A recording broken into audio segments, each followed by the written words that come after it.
গায়ক মাইনুল আহসান নোবেলের জীবনে যেন সিনেমার গল্প হার মানে। একসময় যিনি সারেগামা পা মঞ্চে গান গেয়ে আলোড়ন তুলেছিলেন, সেই নোবেলই আজ খবরের শিরোনামে এক অন্য কারণে। এবার শুধু বিতর্ক নয়, সঙ্গে আছে এক বড় সুখবরও। কারাগারে বসেই বিয়ে করেছিলেন, আর বিয়ের মাত্র 5 দিন পর আদালতের কাঠগড়ায় দাঁড়িয়ে জানলেন তিনি বাবা হতে চলেছেন। 14 জুন ঢাকার মেট্রোপলিটন ম্যাজিস্ট্রেট আদালতে নারী নির্যাতন ও পর্নোগ্রাফির হামলায় জামিন পান নোবেল। আদালতে তার পাশেই ছিলেন স্ত্রী ইসরাত জাহান প্রিয়া, যিনি একই মামলার বাদী।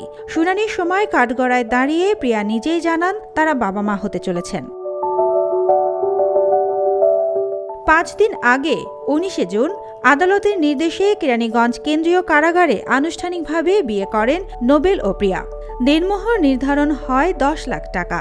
উপস্থিত ছিলেন উভয় পরিবারের সদস্য ও আইনজীবীরা। অভিযোগ ছিল প্রিয়াকে 7 মাস আটকে রেখে ধর্ষণ ও নির্যাতন করা হয়েছিল, কিন্তু শুনানির দিন প্রিয়া বলেন সব ছিল ভুল বোঝাবুঝি, আর তার নোবেলের জামিনে কোনো আপত্তি নেই।